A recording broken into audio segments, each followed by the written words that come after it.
Well, welcome everyone. Thank you so much for being with us, taking time during this busy part of the year to spend a little bit of time with the Mid-America Cooperative Council today. I am so excited to welcome our speaker today and to explore this topic today that is really important. It's a conversation that the board of the Mid-America Cooperative Council has been having, and I know it's been across the cooperative community, and it's kind of one of those evergreen topics, really. Because we are constantly thinking about leadership and how we can improve leadership. So we're so excited to have Mr. Richard Fagerlin with us. He is the president of Peak Solutions and co-founder of Build Better Boards.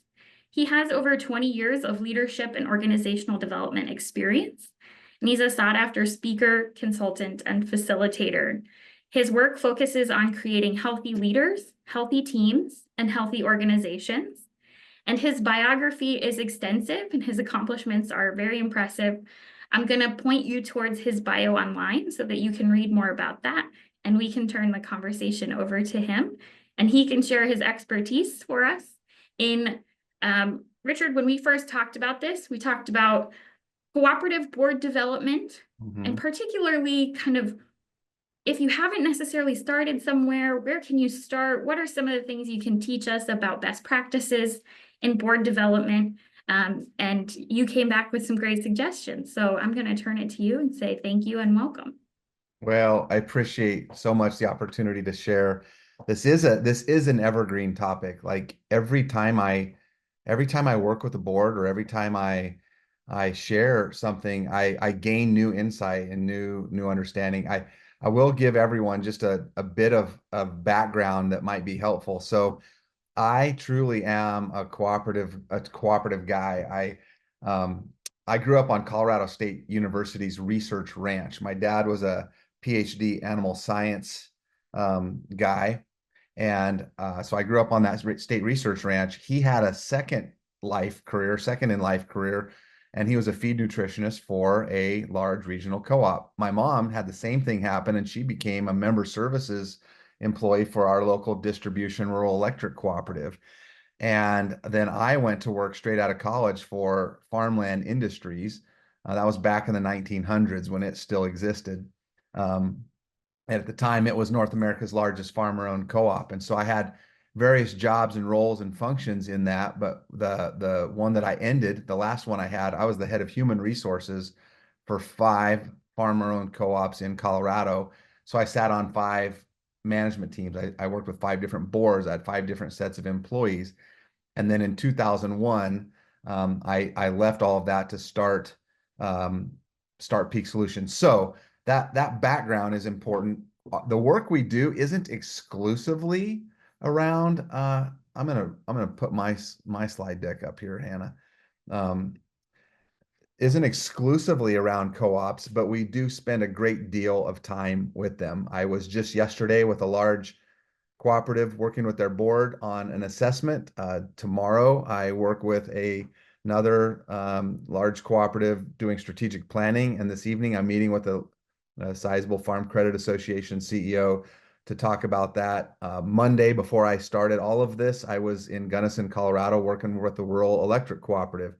So about 50% of our business is in that space. And the reason why I'm here to talk about board work is because all of my career up until about 5 years ago has primarily been at the executive and leadership level around strategy and leader development. And every time that I would work with leaders, concept and topics around their board would keep showing up. And it was never about how amazing our board is. It was always about calories that were spent in areas that didn't need to be spent around the board. So I started understanding and thinking about the resources that we were using in our executive development and how does that apply to board work. And from that point till this, that's about the only thing I've been spending my time in this industry around is this work around boards. So what I'm going to do today is I'm going to share a board health model, and I'm going to talk about that in ways that are helpful. My intention will be to answer that question, Hannah, that you asked me to begin with, is if we've not done anything, what can we do? And all the way from what can I do tomorrow in my board meeting to what can I do we have 3-year contracts with boards now, where every year we're adding something new to the work that we're doing. I spent an hour today before I met with you all, on the phone with the chief governance officer for one of our cooperatives, um, working on building out a competency model for the board that can then lay out into the nominating committee. So we're working deeply in some governance work, or it might just be as practical as how to make meetings a little better, or as I like to say, how to make them suck less. So the big idea is a high performing board is seeking to be future proofed. And what I do when I'm with boards is I ask them the question, do you all realize that at some point none of you will be in this room? And they get that.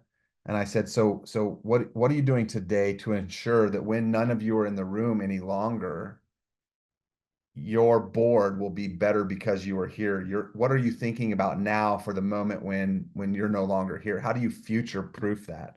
And so much of what I'm going to share today is about this concept of future proofing. So here's the health model, and I'm absolutely great to share all of this with you.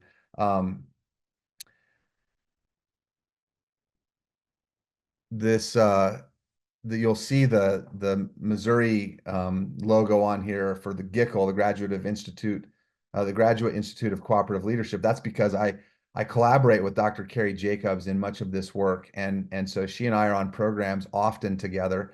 As a matter of fact, I'll plug this at the end too, but we've just launched a podcast together called Build Better Boards. And we're talking about in our first season this very thing, the model. So if you've already listened, this is a repeat. If not, you're getting a preview of what that is. But the idea is that a healthy board knows its purpose, its process, and it's able to have an understanding of its performance. And if they can address those three things, then life is usually pretty good. So in the purpose, the big question is, why are we here? Why are we here? What's required of me? That question is important. If every board member were to ask that question, what's required of me, and they would understand that they have a role to play, then they're going to go well. So if you've not done anything, that's one thing right there, is asking the board, what is the role of the board? What is our objective? What is it that we do that no one else can do? And then to have each board member figure out what is required of me today. Because if we all ask that question, if we all ask the question, what's required of us, and we answer it, what we're likely to do is to do what we weren't going to do naturally. What's required of us is often different than what's comfortable or what we've been doing or what we want to do. So that's what's important there. The third bullet point on this, if I only have 5 minutes with the board, this is the conversation I have, is that every board agenda item should be have a desired altitude at which that conversation is being had. Some conversations need to be at 30 or even 50,000 feet. You're flying very high. It's a very high, big picture. It's very strategic. We're not solving any problems. We're just talking about what's our philosophy around X. We're not assigning budget to capital expenditures. We're not in committee work where we're reviewing an audit. We're trying to decide, who are we? What do we want to do? Is this a growth phase? Should we be looking at acquisition or mergers? That's a high level. Some conversations need to be at 10 or 15,000 feet. It is, okay, how much money do we and can we allocate to capital improvements this year? Not necessarily where, but what could we allocate? What earnings do we need to retain? What can we distribute back in patronage? What does this look like? What's our philosophy around age of patronage, retirement? It might even be in an acquisition or merger. It's like, what's the list? Who's on the list? Not target list, but if we had to pick a partner today, what's the list? That's that 10, 15,000 feet. And then there's the ground level stuff where it's like, this board chair needs to go talk to that board chair about a possible merger, or we need to get proposals from management in where they believe that the capital expenditures are best spent. And so the altitude matters. And here's why this is so powerful. Every one of us on this call, every board member existing, every single person has a natural altitude, an aptitude for that altitude. So some of us are just born to be 30,000-foot people. And some of us are born to be 2-foot people. That's not the problem. The problem is when a discussion is supposed to be on the ground and we're solving it, and you're the 30,000-foot person going, yeah, but have we considered this? And what about that? Or it's a 30,000-foot conversation and you're asking, well, like, who's going to own that? And this is why it won't work. And what's our resources? What that creates in the board meeting is turbulence when the altitude changes. And so if any of you have ever used or been exposed to the table group, which is Pat Lencioni, he has an assessment called the Working Genius Assessment. And the Working Genius Assessment has 6 categories at which you might have genius in, some that are competencies that you can work with, and some that are frustrations for you. And what it does is it tells you what's your aptitude for the altitude. So a lot of times we'll work with boards in determining what their altitudes are. And, I think a practical takeaway here is on an agenda, write an altitude for this conversation. And when the altitude goes down or up from where it's intended, just call it out. Sake, I'm more of a bourbon guy than sake. I like sake, but this is different. This sake is that every single board member comes into the equation with skills, knowledge, experience, and abilities. Skills, abilities, knowledge, and experience. And that's about all that they're bringing into the equation. And that's also about all that they can grow and develop. And so what we want to think about is, as a board member, what are my skills and abilities? What should they be? Do I need to grow them? Do I need to bring something to bear that's different? What about my knowledge or my experience? What is that? Should I grow that? Should I think of something different? Do we all just go to the same meeting to hear the same speaker to grow in the same way? Or is there other places and avenues for me to grow or develop? And so, really evaluating what their sake is important. And then I shared earlier the idea of future proof. That's what we want to do in this process. I should note that our board assessment tool that we use takes each of these 3 categories and it assigns questions and insight to each of them. So then a board gets a report back of, this is your purpose score. These were your strengths. These were your challenges. These are things you may want to consider. So there's purpose. The next one is process. How do we work? Composition, structure, role and strategy. The composition is the makeup in the member-driven model of cooperatives and the governance associated with that. We have very little control or input into the composition of a board.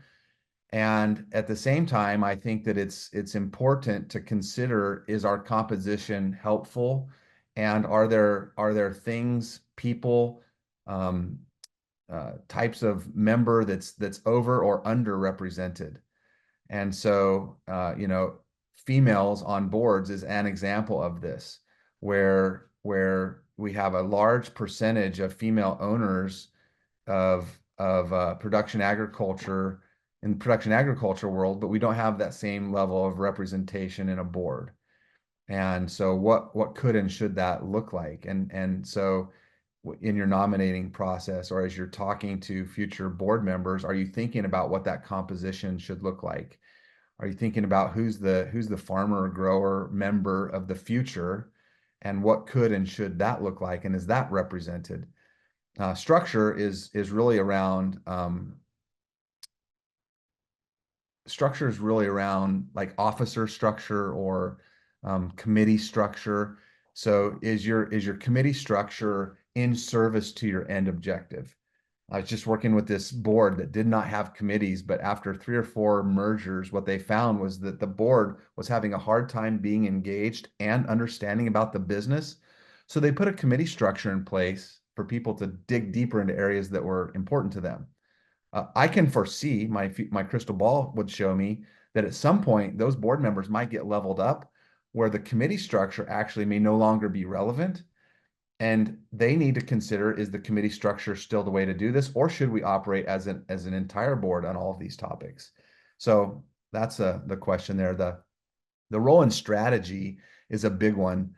Having been the guy that's leading strategy and working with executive teams, a leadership team of a cooperative, say 10 folks on the team that are working 3,000 hours, a year in the business, that's 30,000 hours is being allocated by that leadership team, and the board has much, much less time, energy, and effort. And so I think it's a worthy question of what role should the board play in strategy? Should they be the ones creating it, or should they be the ones interrogating it? And that's just a question to be asked. I think that there's not necessarily a one size fits all answer, but that what's the role that boards play in strategy is really important in the process. Development is what, this is much of what we're talking about today, is to grow, develop, to take from here to here. That when the tide of one director rises, it likely rises all of the directors. And so what does development look like? And is development something that you do one time at one conference a year and everybody goes and spouses are involved and cocktails are involved, and it's like, is there really a lot of development going on? But what does that look like? And then the last one here, um, I have quotes around governance, because the idea is that I think a majority of what we talk about around boards, we call governance when it's really not all governance. To me, governance is governance. It's the bylaws, it's the policies, it's the process, it's the legal governance to your board of directors. Then much of what we call governance is really how that governance takes place. So Dr. Jacobs and I talk about this often as big G and little g. Big G is the governance that's really the policy and the process, and the little g are a lot of the things of how we make that happen. So I'm going to go over the last one, then I'll pause and just see. And if you have comments or questions now, go ahead and throw those in. The last one is around performance, and the big question there is: are we making a positive impact? Are we winning? Are we making a difference? And boards have a hard time knowing that. So one of the ways to figure out if you're making an impact is, do you have alignment with leadership? And alignment is very different than agreement. Matter of fact, I think it's impossible to have alignment without having some disagreement along the way. So alignment is, I like to think of this as a buoy out in the bay, like the San Francisco Bay. You're looking at a buoy that's sitting out in the bay, and you have all this ship traffic, and you have the weather patterns, and you have the tide, but the buoy is tied to an anchor that's 10-ton anchor sitting at the bottom of the bay, and a chain goes all the way up to this buoy. And so they're aligned, but based on the traffic, based on the weather, based on the tide, that buoy may move around, but it's not going to come untethered from the anchor. And so that's what alignment is we want to make sure that we've got a tethering, but we might have some disagreement or some questions or some comments. The next thing about are we winning is the board really does have to evaluate itself. It is a best practice. McKinsey and company have done analysis on boards that outperform other boards, and one of the factors of a board that outperforms other boards by about 20 points is that they have a constant evaluation process of themselves, not just an assessment. An assessment is the check mark or the numbers. The evaluation is what you do with it. And then I throw in CEO because when I ask boards, do you do a CEO evaluation? By and large, I've yet to interact with one where they didn't say, yeah, we do this. And then I ask the CEO, does your board do an evaluation? And this is their typical response. It's not yes or no. It's, well, yeah, technically, which tells me that they're not getting a very good and thorough evaluation, and everybody needs that to be successful. And then the last part around this on performance is tracking your progress towards your goals. When you've set an objective, when you said this is what it means to win. And by the way, these goals, they're not just the cooperative goals. They're not just the sales volume, the margin, the member satisfaction. They are, what do we do as a board? What are the goals that we have for ourselves as we fiduciarily represent the cooperative? And are we tracking our progress towards those? So that's the model there. I would pause to see, are there any questions from the group that have come in? I want to reiterate, you can ask those questions in the chat, or if you would like to raise hand and ask those on audio, that's also very welcome. Richard, I wanted to go back to this, the leg of the triangle purpose, Yeah. and think a little bit about how often do you recommend, or like what kind of cadence do you see works best to have this conversation around what is our purpose? And then could you talk a little bit about like who is best positioned to be leading this conversation? Which I think Mhm. sometimes gets a little bit into that question around the board chair's role, a CEO's role. Yeah. Just any comments you have there. Yeah. Like the big picture question on what's our purpose, why are we here, what's required of me, all of that. I think that's a one or two times a year worthy of having some conversation about. Um, what's the altitude at which we're doing this? Are we playing the right role? Um, what's required of me right now? That's something I would love to have happen before, during, and after every single meeting. I would like for that to be just a part of how we think about things. The the truth of the matter is, I'll often ask this question. You can have one of three things. You can't have all three. You can have a great CEO, you can have a great board chair, or you can have a great board. Which are you going to pick? And you can answer it for yourself, but I know the right answer. There's only one right answer in that, and that is to have a great CEO, period, end of sentence, because that's the person running the business on the daily. Now, it doesn't mean that we don't want a good board. That wasn't the question. I said you can only pick one. So we want to emphasize that we really want that great senior leader, whatever it is that you call them. Then now we're down to two. You can have a really great board, or you can have a great board chair. What do you pick?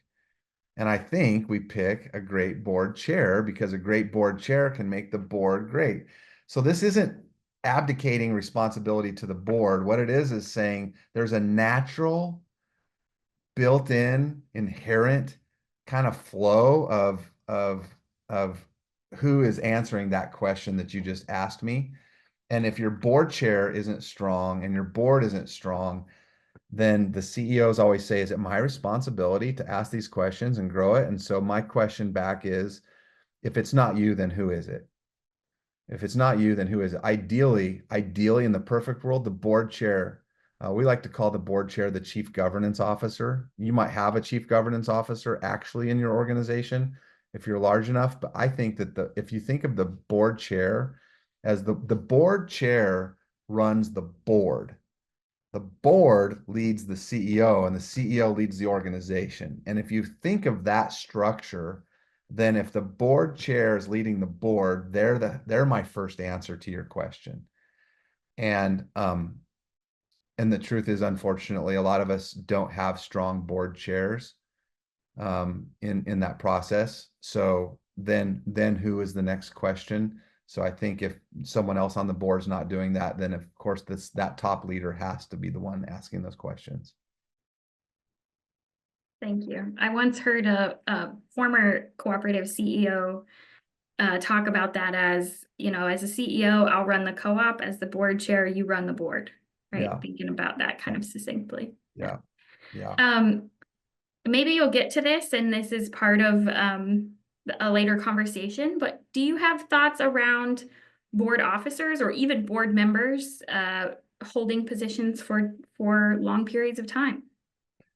Yeah, so this like the bigger question is term limits, age limits, timing, all of that. I think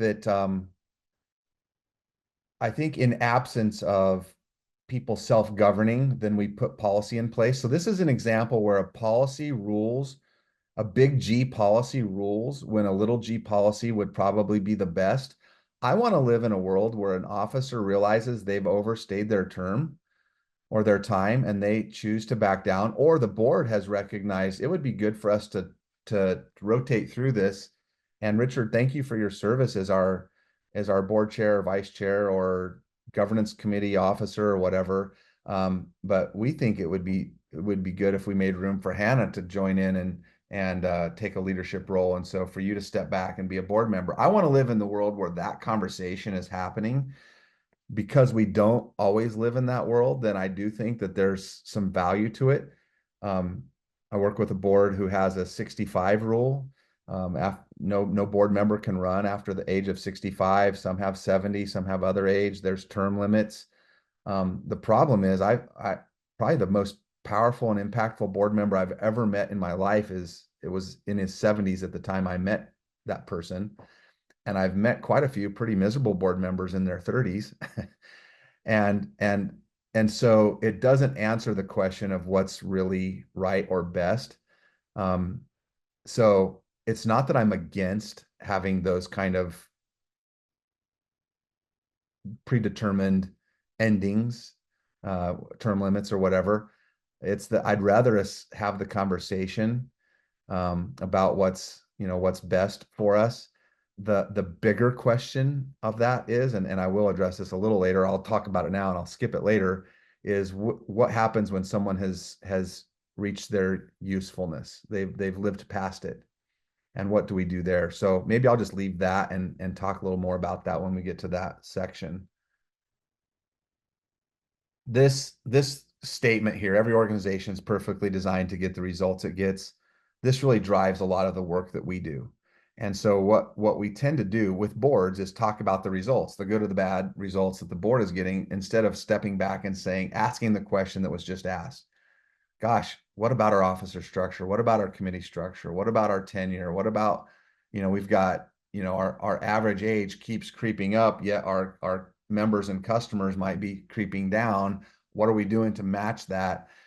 So we want to talk about what's the proper design, what's the root cause. So this is something that I'm constantly throwing out of, are you designed to get the results that you want to get, or are you designed to get the results you used to get? This last section here is I want to go through. I've called it the 7 deadly sins. There's probably 100, and I'm not for sure that these 7 are the best. But for this moment in time, in December of 2024, this is the 7 deadly sins. I'll go through them each one by one. I set an alarm on my phone to make sure that I ended on time, which is super hard for me. So I'll go through these, and then we'll just, as you have questions, they'll come back and we'll talk about them. Number one sin is not knowing their job. They don't know their job. They don't know their job before, during, or between the meetings.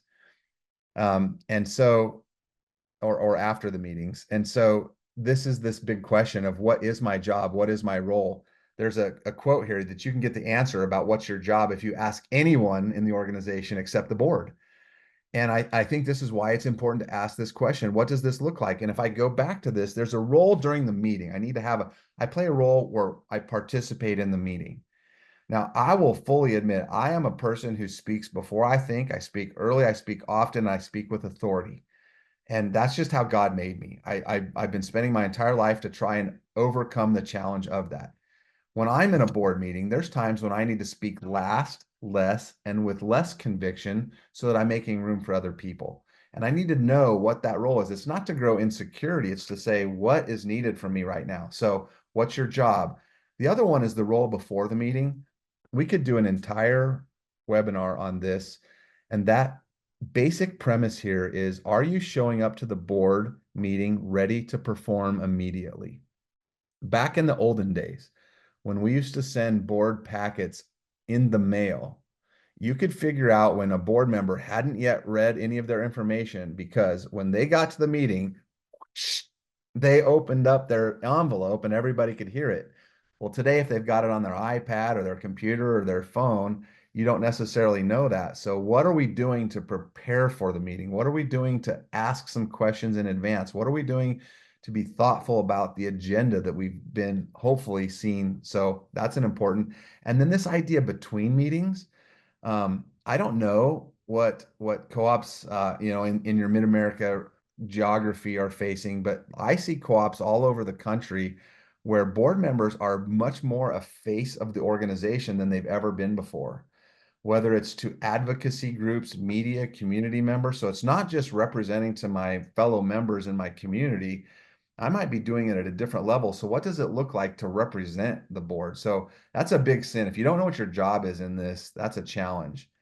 Um, Number two is the Goldilocks syndrome. And what the Goldilocks syndrome is rarely do boards operate at the just right mode. Some boards are too involved in operations. Some boards are not involved enough in strategy. Some boards are too involved in strategy and not enough in the day to day. And so, like, what's the just right? Some boards are over relying on committees and officers. Some aren't enough. Like, so I like to have the question of what does it mean? So this is a practical you could do tomorrow. What does it mean when the board's too involved? What does it mean when the board's not involved enough? And what would it look like if it's just right? And to have that conversation with the board, maybe even have that with management present so that everyone's contributing to the conversation. In this, your altitude matters. I also like to ask this question of there's so much things that you want to know, but really what it is that you need to focus in on is what you need to know. So board members, as an example, want to know what everybody's making. What are all our people making? Well, what do they need to know is are we in line with our compensation philosophy? Are we paying market rate? But they don't need to know what this salesperson or this operations person or this administrative person is making. They really don't need to know that. Asking the question, what is my highest and best contribution? I think it's a great question to ask. It goes in service to the what's required of me. So that's Goldilocks sin of not operating just right. The third sin is this idea of unequal ink. If you're interested, you can look up Google's Project Aristotle. Project Aristotle was set out by Google to figure out what makes the best teams, what makes the teams the most effective. And one of the 5 or 6 findings of the most successful teams was they called it conversational turn taking. So people were talking in about the same amount. So the idea here with equal ink is if someone's taking transcripts of every word spoken at a board meeting and assigning to each board member, the ink under each person would be about the same, meaning everyone's talking about the same amount. I've yet to be in a board meeting where that's the case. There's people that are all too willing to take a bunch of ink. And then there's also people that are all too willing to share less ink. But if people would share a little bit more and there would be a little more common conversation, oftentimes that adds to really great progress for a board. So the big idea here, and this is something that you could do immediately, is what's limiting ink, what promotes it, who by name needs more ink and who maybe by name needs less ink, and then start having some conversations about that. Number four, this isn't common, but when it happens, it's very detrimental. The hidden or maybe even not so hidden agendas. So someone runs for the board. I don't know if any of you have seen this. I've seen this where someone's just fed up and tired. Maybe some locations are getting closed. Maybe they don't like what's happening. They don't like the bids that are coming in from from one segment of the business, whatever. So a group of people get together and we're going to go put someone on the board. Well, they go put someone on the board, and 9 out of 10 times what happens is that person gets on the board and they get a lot smarter because they realize things weren't the way that they thought they were, and they get some perspective, which is helpful. But also you get some people that get on a board and they have their own particular agenda that they want to achieve. And I think it's important for board members to be able to call that out immediately. I worked with a board once where several of the people on the board felt like this organization should be contributing to the needs of those less fortunate in their communities, almost like it was their own, like their own nonprofit, and and it was their own desire and concern, and it was a new CEO, and they had reluctance to push back, and so all of a sudden some of that started happening, and it was hard to pull that back when their agenda grew and grew and grew, and they were like turning the co-op into their own private nonprofit, and it's hard when that's not addressed immediately. So that's a deadly sin when you have these hidden agendas. We talked about this usefulness. This is where the question of term limits, age limits, all of this comes into play. And the problem is, and this is the problem, is if I'm the person living past my usefulness, I probably am not aware of that. I probably don't know what that looks like. Um, I I I just I so this is why we do term limits. This is why we have age limits, is to try and work past this. And I want to live in the world where instead of doing that, we have board members that are willing to go to one another and talk about this. We have board members that are willing to say, "Hey, you let me know if I've lived past my usefulness. I want you to know." Um, I have interacted with a board chair for a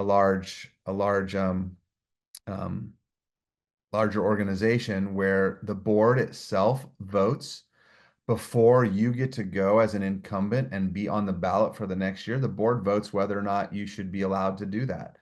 And any number of votes can keep you from going on the ballot. And so their first step is they police it from within.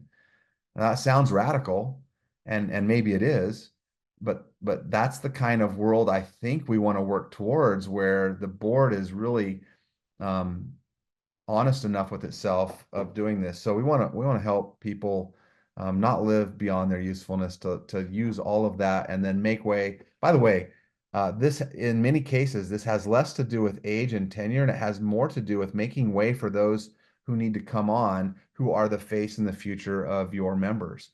And so, like, what does that look like? Let's make room for others to come on. Um, so that's sin number 5. Spilling the beans is really around confidentiality.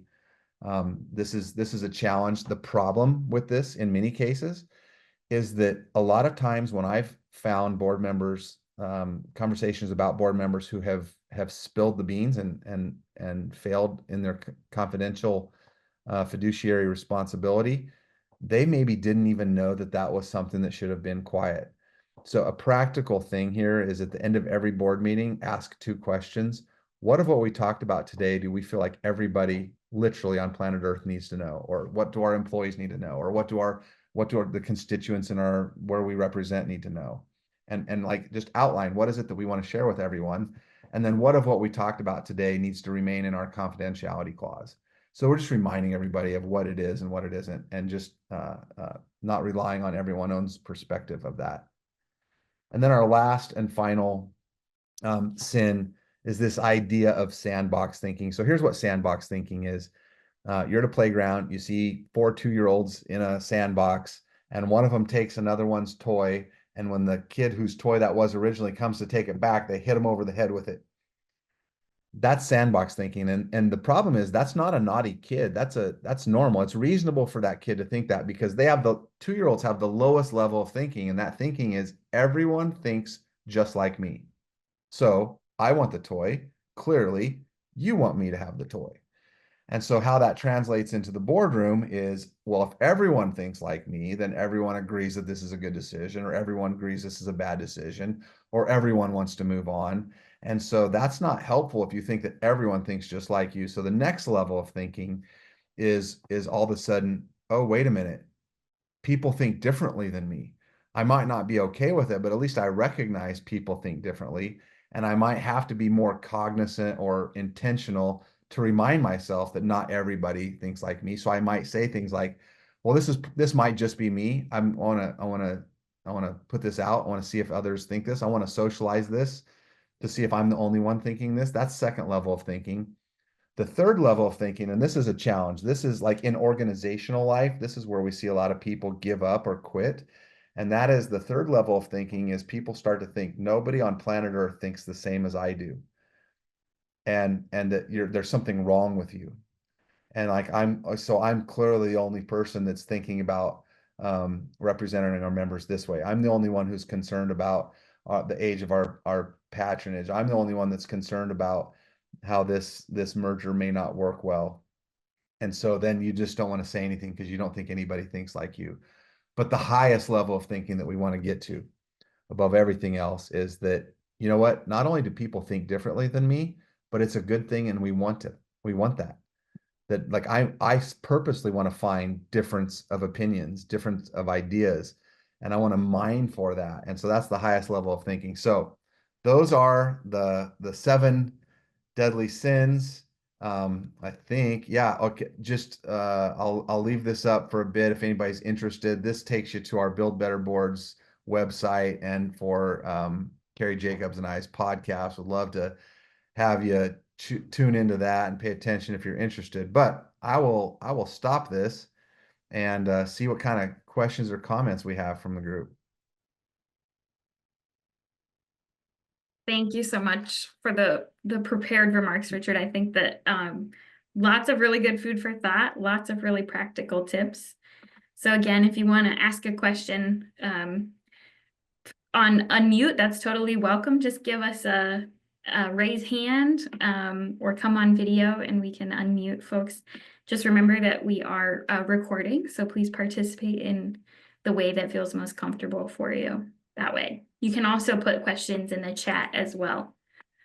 I had a question come in that I was wondering, Richard, if you could, I'm just going to make sure I get the right question here as it was asked. Had a question come in that I think, might be a little bit around process as you were talking about, but what ideas do you have for recruiting new leaders? One of those things you were sharing about kind of the root behind ineffective and how we help ineffective board members move on is to build new leadership that is effective. So what are some of the ideas you have around recruiting new leaders and how we can be effective at that as co-op boards? New leaders to the board. Yes. Well, again, because of our governance structure, to recruit them, they have to be elected for one. So to get to the front end of that's really critical. So there's a handful of things, and I'll share what I've seen others do. One, the idea of an associate board member is or a junior board member. So this is someone that you're bringing on. They participate and are involved. They maybe don't vote, and they're not considered an officer or an actual director of the organization, but they're coming on early. So I work with multiple organizations where current board members were former associate because they got a chance to see that. It also serves as a really great, you're just getting additional thought and input. So that idea of an associate director, I think, is an important thing. Another couple organizations I work with, they have a young fill in the blank, young farmer and rancher, young member, young producer program where once or twice a year they're bringing that demographic together and they're adding value to them. They're not preaching about the co-op. This is not commercial time. This is about things that would impact their operation, their industry, their relationships, their family, their community. And I've participated in many of those, and it's fantastic because one, they all get to be around one another. They get to have a collection of you get some feedback and some insight. You get a pool of people that you get to interact with for a day, a few hours, a couple of days, where you all of a sudden can start building some relationships and start asking the question, have you ever thought of running? So I recently met a really, really non-traditional board member who this is a female who's a teacher who their family has a farming operation. They're involved in the business, but someone had come to the wife who's not involved in the day-to-day. She's involved in the operation, but not involved in the day-to-day, and just really encourage, like just specific, another board member, like I really would encourage you to run. You would be of value. Here's why. And so, I think that the conversations one-on-one, I know that we all have a lot of needs, but one of the needs we all have is to be known and needed. And so for people to recognize, hey, I see you and I see your value, and you would be a great resource for us, is a good thing. Now, the quiet part of this question that is not asked, so I'll add to it, is the people that we want to have often are the more busy ones, and the people that might be more willing to do this aren't as busy. And so we tend to get, sometimes, not always, we tend to get people that are willing to do this, who may not have as much the leadership and the abilities as those who aren't. So one of the things I would say there is you've got to really interrogate, what's the experience of being on your board like? Is it life changing? Is it high impact? Is it value adding? We used to live in an area where our fathers, grandfathers, uncles, aunts, cousins, that were older than us, all of these men and women would join boards because they wanted to be a servant and to be of service to the organization. Today, we don't got time for that. People have to have a return on their investment. So being on your board cannot be a life suck. I think it's period, end of sentence. It can't be a life cycle. There's got to be some value. It's got to impact me in some way. So whether that's how you help me grow and develop, how you show me segments of the industry or of ways of thinking that are impactful to me. And it's not because people are selfish today. It's because we have a ROI calculation going on at all given times. So if we want to find the type of people that we're looking for, we've got to grow value for them to want and choose to be on our boards.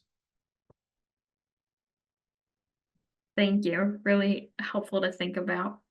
Some of the healthy practices that you were sharing around having candid, productive conversations, right? Some of those 7 deadly sins we can think about combating by just having some open conversations, right?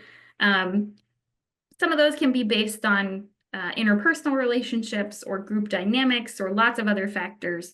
What are some practices you see among boards that have really healthy dynamics around that kind of communication? Around their communication. Yeah.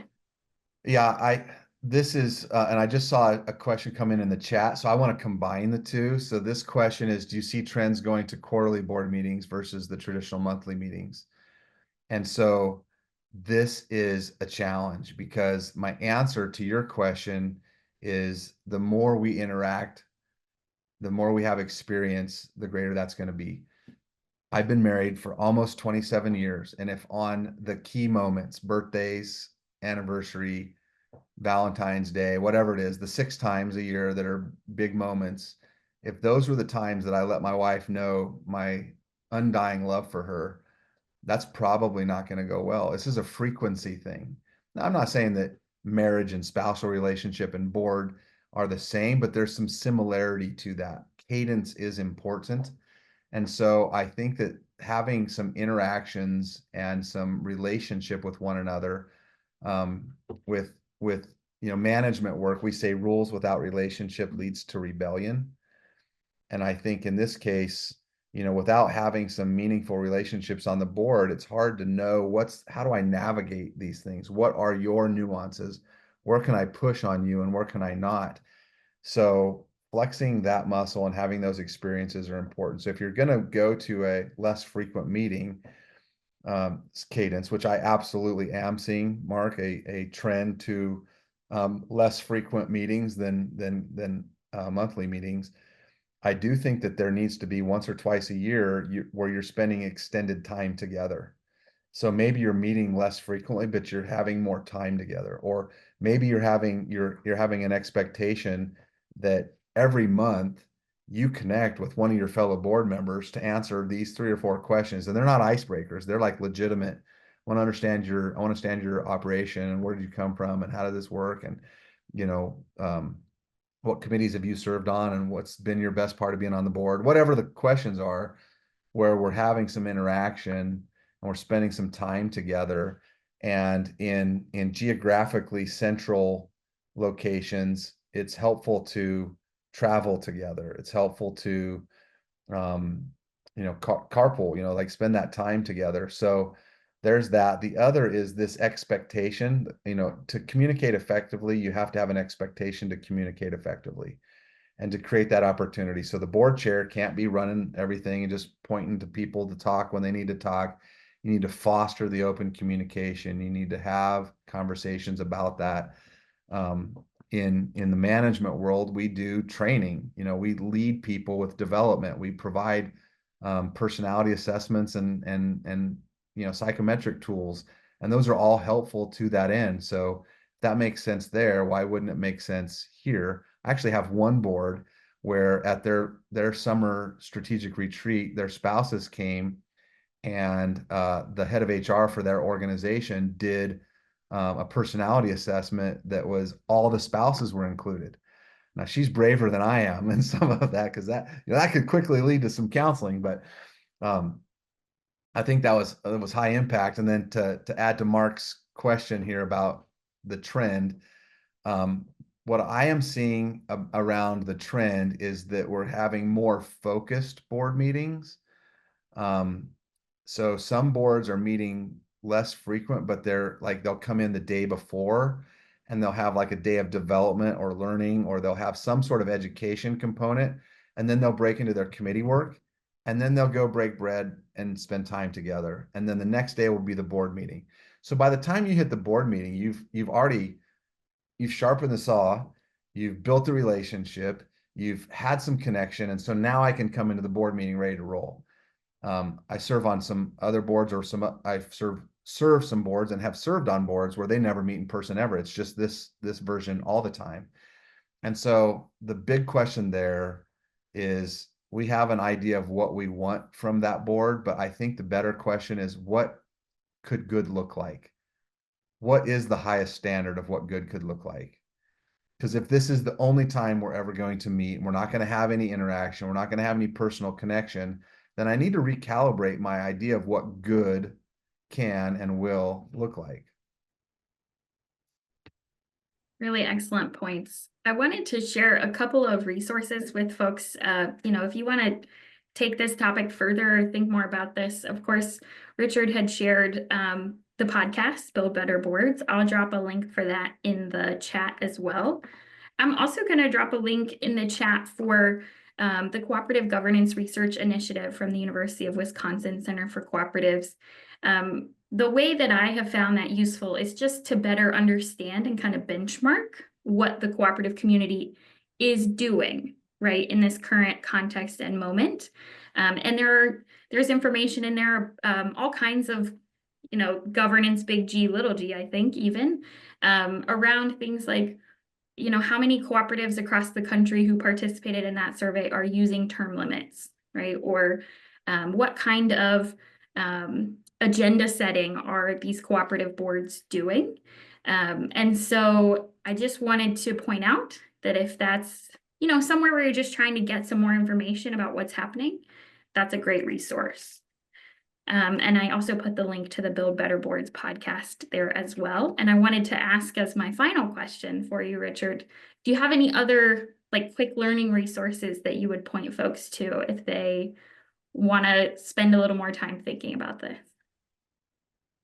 Yeah, no, I mean, I think, um, the governance research project that you just referenced is fantastic. I think organizations like yours and Co-op Council and Carrie Jacobs with Gickle, like there are a lot of great resources. The problem with this is that so much of the resources are around the items that we think are necessary, but they're not sufficient to take boards to the next level. And so in terms of resources, here's how I like to think of it. You have like global resources, things that everybody should go to, everybody should learn, everybody should pay attention to. And those are true for everyone, and find that, work towards those kind. Then the next level is a little more down to where it's like my region, it's my state, it's my industry, it's my cohort, and there's resources there, and those are usually conference related, meeting related, membership related. But the one that gets avoided most of the time is the just for us resource. And that's something where boards have to ask that question, what do we need, and answer it, and somehow find a resource. And it doesn't always mean bringing in someone from the outside. Oftentimes it can be, all right, here's 3 things we need to grow and improve. Assign. In 3 months, I want you to come back, and each of you gets 30 minutes to teach us what you learned, and to talk about that, because it's something that we need to know. There's a leadership theory called complexity leadership theory. I won't bore you with what that means, except for this statement. leaders lead best when they learn together. And so this learning together is a really important thing. And so that's that last piece that we're missing, is really critical for boards to learn together instead of learning independently or autonomously. That's necessary, but it's not sufficient in leveling up and getting to that future proofing stage. Really excellent food for thought. Thank you so much. We really appreciate your time. I just want to say one more time before we close out, thank you so much, Richard. Please find the link to Richard's full biography in the chat. Thanks so much again for being with us.